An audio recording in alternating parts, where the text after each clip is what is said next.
Hello, magandang araw ng Huwebes mga kagulong. As of now, dito tayo sa Skyway. Tara, samahan niyo po ako at may share ako. Napakaganda ng lugar na to. Ayan po, nandito tayo along Naktahan.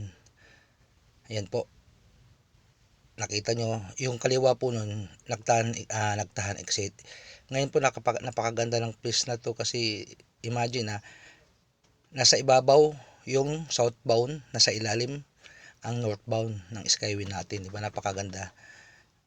Tsaka mas inam nga yung ganyang sitwasyon kasi wala kang intindihing kasalubong, di ba? Napaka galing ng ano. Tapos yan yung sinasabi ko sa inyo lagi, yung straight line na yan, hindi naman po porque straight line yan, hindi ka na po pwedeng mag turn left, turn right. Okay lang po yan kung meron kang overtaken, basta po may pag-iingat, dobleng pag-iingat. Hindi po kagaya sa ibang way tayo, pag may straight line, never mo nang makalabas dyan. Pero dito po sa Skyway, inaalo po nila yan. Pwede kang mag turn left, turn right po mga kagulong. Ayan po, di ba, napakaganda ng tanawin at napaka gustong gusto ko ang lugar na to dito sa Skyway. Dito po, yan na po, dumaan na tayo ng anbang ilog to dito sa Manila. Papunta na po tayo ng Mandaluyong area. Ayan po, unti-unti na naghihiwalay ang dalawang kalsada.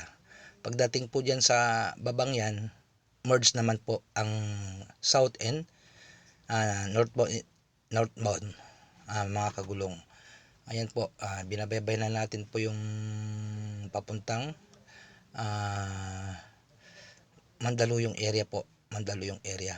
Kanina po galing tayo ng Naktahan, dinaan natin ng double deck way ng Skyway, mga kagulong. Ayan po, di ba?